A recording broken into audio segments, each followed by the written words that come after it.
We are joined by Bob Iger, of course, the CEO of Disney here in Sun Valley. Thank you for being here. Morning, Dave. Good morning. You're welcome.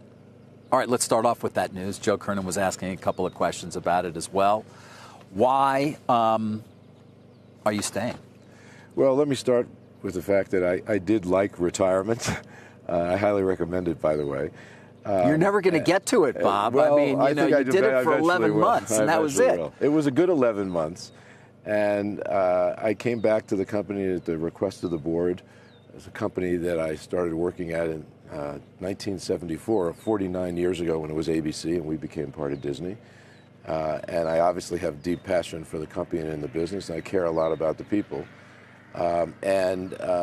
After coming back, realized that the company was facing a number of challenges, some self-inflicted, some caused by changes in the business, large-scale disruption of certain parts of the business.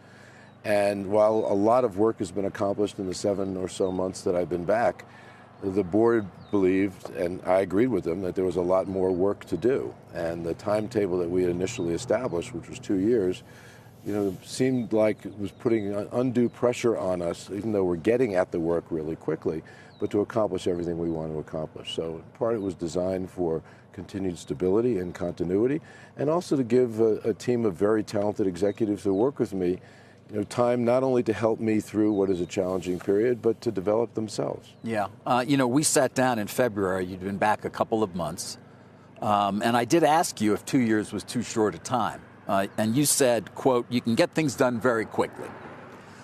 Setting the company up for success is what you were talking about. So I wonder, did something change in your calculation of how quickly you can get things done? Well, we've gotten a lot done very quickly. Significant cost reductions, a complete realignment of the company in terms of its structure, some major changes in terms of personnel, dealing head-on with some of our biggest challenges, and also looking for opportunities. I actually am quite pleased, as is the board and the team, with how much we've accomplished in a short period of time. But there are a lot of challenges out there. And, there's just so fast you can go with certain things. And in some cases, the market has to cooperate. In many respects, some of these businesses are still recovering from COVID, for instance, dealing with some complexities in terms of continued disruption, as I mentioned, which we'll talk about. But I'm pleased with how much we've gotten done, but I also know how much we have to get done. Right. So is it more challenging than you'd anticipated? Is the business sort of more challenged than when you returned late last year?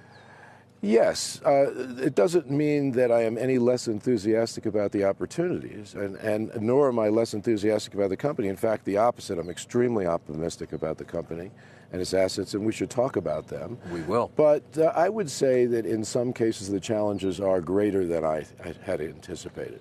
In what way?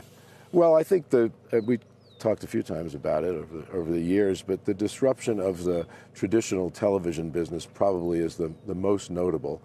I predicted when I was out of the company, I made a statement about the future of the multi-channel ecosystem, I think, as I described it, being very pessimistic. And I must say that prediction that I made was actually accurate.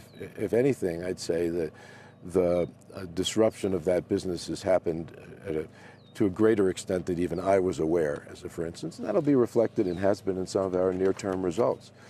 That said, there are other elements of the business that I have huge optimism about. For instance, parks and resorts, which is just a tremendous business for us. We're invested significantly, but the investments we've made over the years are really paying off today. Shanghai Disneyland, a great example of that. For instance, you were with me when we opened up the Star Wars land in California some years back.